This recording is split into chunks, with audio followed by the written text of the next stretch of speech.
any time the subject of actual God, or whatever your word is for whatever God is, comes up, and I don't mean religion or a church scandal, I mean actual God, people become visibly uncomfortable. Like deer in the headlights / cartoonized. I'm Silver, a born clairvoyant, near-death experiencer, and I'm here to remind you that you are your best guru. Strangers are more willing to talk about sex, I would say something more graphic than that, than they are God. And that is so upside down. Strangers will literally tell me about their plans to divorce their husbands, their addictions, their family secrets, trauma that's happened to their children. But any time the subject of actual God, or whatever your word is for whatever God is, comes up, and I don't mean religion or a church scandal, I mean actual God, people become visibly uncomfortable. Like deer in the headlights / cartoonized. It's a really strange mixture of things. And it's definitely avoidance. And this is fascinating to me. It's so upside down, it seems to me, that whether you believe in God or you have been hurt by religion, how can you not question, well, where did all this come from? Is it as black and white as like a Big Bang Theory? Is there room for something else? It's strange to me that people don't think about that.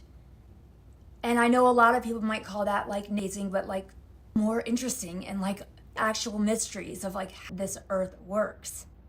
And I will be the first to say, I had a terrible experience with a priest. Growing up clairvoyant and going to a really scorching church, was like up on its devil presence and influence. Like I said this a million times, like thought Archangel Michael was the devil who was stalking me for recruitment. I was like, why? Am I a bad person? Like I do. And then that was strapped together by my misinterpretation of like cartoons and the Bible. And like the whole thing went down with the priest. I put my Bible down, like affirmation. I haven't picked it up again. And I don't feel bad about that at all. I don't feel I'm missing out. Like, remember enough to know what's in there does not match my experience of actually merging with that prime consciousness during my NDE. Like, stuff in that book, like, just does, it's like, my people just like, I don't know, didn't even rub up against God in like a personal direct way. But I also think that's really normal to have a kind of fear about it. I remember when I've hit rock bottoms in my life, I would actually think to myself, I hope God doesn't see me right now.